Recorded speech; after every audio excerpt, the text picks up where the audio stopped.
Family, what's going on? This is your authentic love marriage moment with who?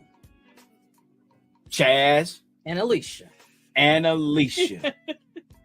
tonight, we're going to talk about receiving of gifts in the 5 love languages. Yes. Right? Go ahead, babe. Go first. All right. So that's really not one of my top 3. Okay. It's probably, I think it's 5 for me. But I think it's my top 5. One of my top 3. One of my top 3 of receiving gifts. Right. But for me, it's not a big thing for me. My number 1 definitely is the love language of touch. Touch. I do. Love. Yeah, Philly. And we're going to be talking about that. Yeah, but and so for people who gift is who love language is gifts, those people are hopeless romantics. They believe in their primary love is receiving of gifts.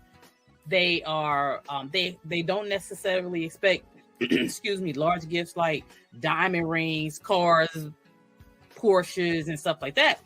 But they do love that the person took time to pick out their gift. That is one of their happy moments. So for someone who uses in response to the love language, giving of gift indicates love and affection for them. You indicate, love and affection. Yes. They treasure not only the gift itself, but the time and the effort that it took to pick out that gift. Man, I don't know how to. that was great. I'm trying to figure out now the words. Everything that I had in my mind, she just went and poof, just kind of, hit the bullseye. Okay. Help me, Lord. So I'm trying to get back to my thoughts. But however, I'm glad that this is my co-host. Okay.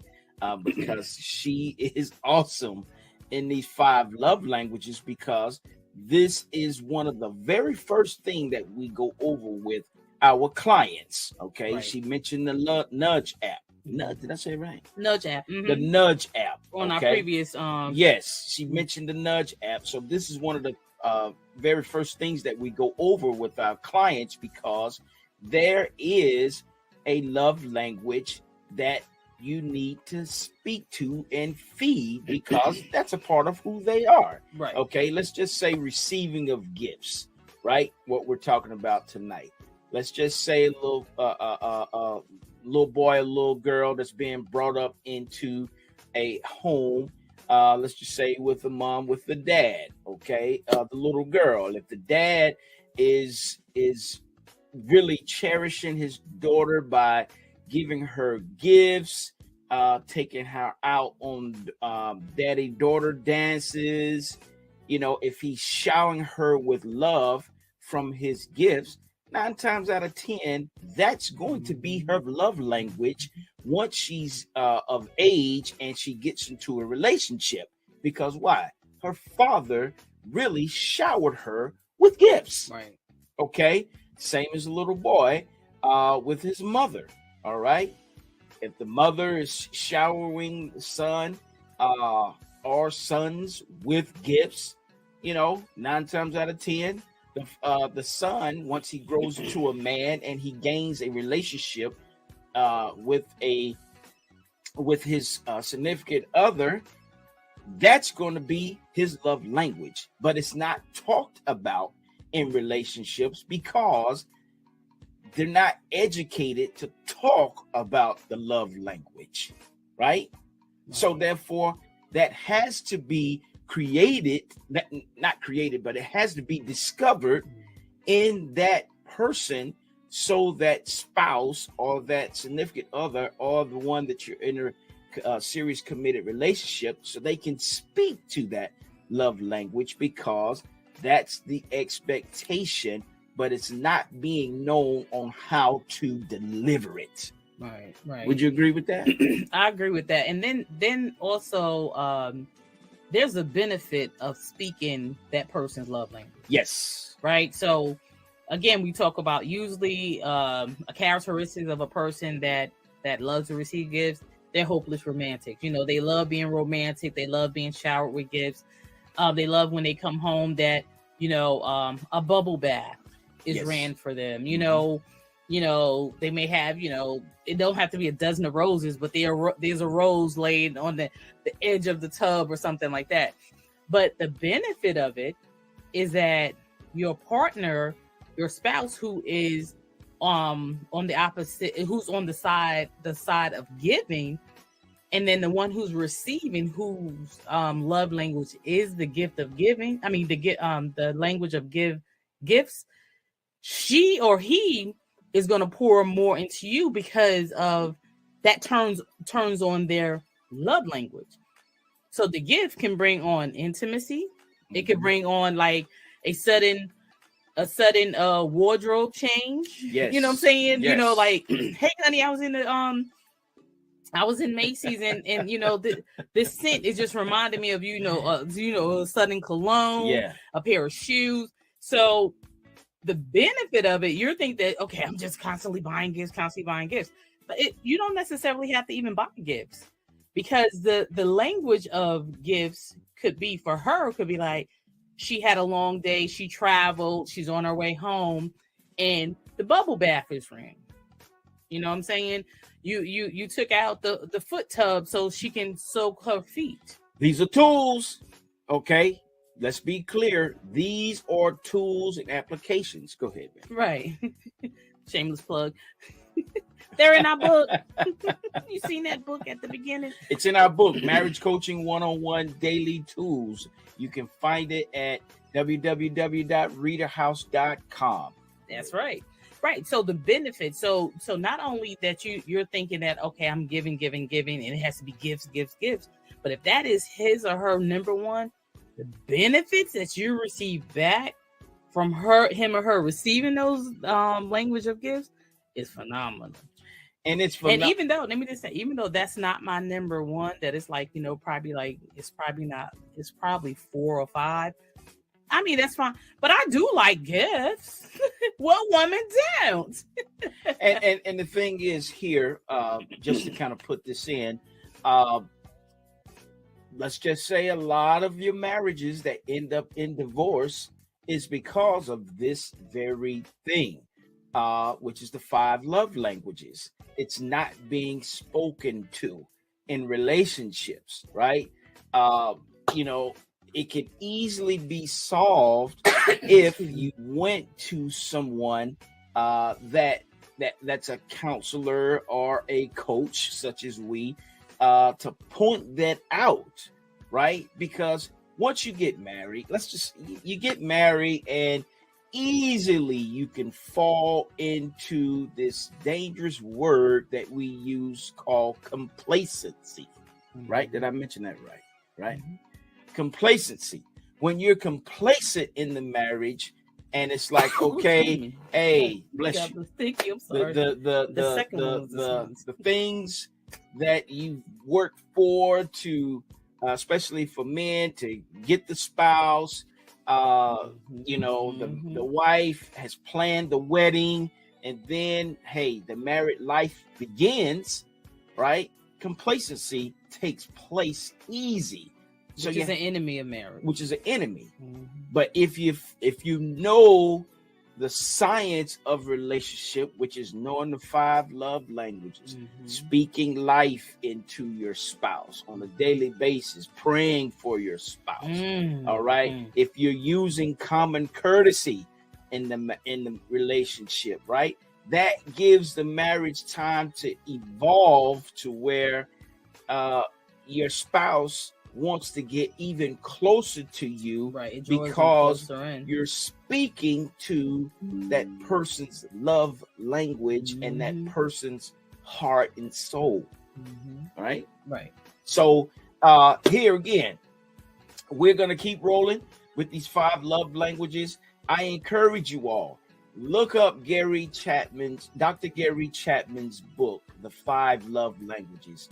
You will be able to discover a whole lot more of these informations. We're just giving you tidbits of every title that's in the book. Okay. Right. And then the book also speaks about the benefits of knowing your spouse's 5 love languages. Yes. The benefits are phenomenal. Yes. Okay. Now I have to do a better job at making sure that I'm accountable to my wife to continue to speak to her love language, so complacency does not take place.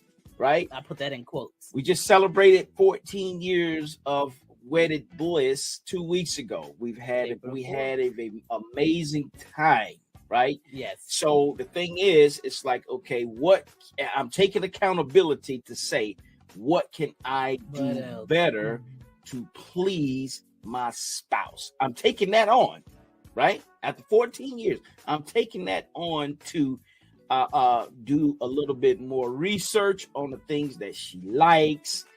See if her thinking have evolved from even 5 years ago. All right.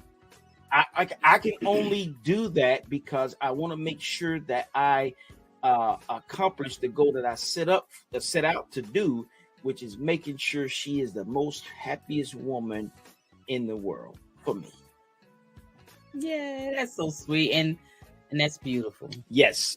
So, hey, this is just a short this one is really short. This one is short because we're talking about the love languages, and we're talking about receiving gifts. So listen, if the love language for your spouse is gifts, it does not mean that you go out and spend a lot of money, although that comes with it. Right. But let's just kind of look around the surroundings of your home.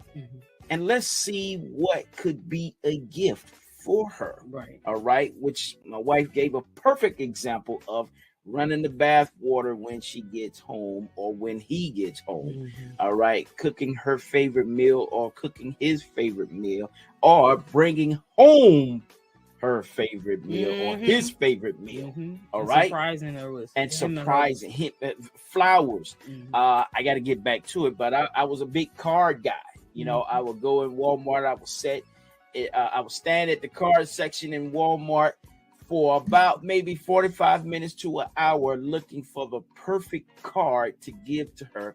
And it's just on an ordinary day. Got to get back to that. Right. Got to get back to that. Yeah. But complacency, right? We want to stay away from that. Right. But hey, any final words, babe? You know, my final words is the final word that we have is don't forget to authenticate your marriage. Hey guys, listen, we want to thank you all who tuned in and even looked at a snippet of our wives only video last week. Okay, with the Coach T. I pray that you all got some great nuggets from her, because she was really spitting out some very, very good jewels. And I've even gone back and watched it a little bit myself. Okay, Alicia did a great job as an interviewer, and I'm going to be taking some tips. But hey, we're having a husband's call soon. We're still in the scheduling stage here, but we're going to have a all husbands video call as well. So, hey, we want you all to stay tuned. If you're on social media, what should they do, babe? Follow and share. We want you to hit like, comment, subscribe, and share. And follow. All right. We see you guys next Wednesday at 8:00 p.m. And hey, you take care. Hope you all had a wonderful Resurrection Day. And again, here, the ultimate goal from our Creator is He is giving us the gift of life. Yes. Wow. He's given us the gift of life. And this comes right there with it. He's given us the gift of salvation. He's given us the gift of grace and the gift of mercy, health, the gift of wealth, the gift of prosperity. Yes, He's given us the gift of love. I heard a speaker say one time, God gives us a gift every single day, and that gift is 24 hours of life. So, hey, take that as a nugget. Enjoy your day. Beautiful. And we'll talk to you next Wednesday at 8 p.m. All right? You guys take care, and you all have a wonderful, wonderful day. Talk to you soon. You all be blessed and highly favored. All right? Take care. Bye-bye. Bye, guys.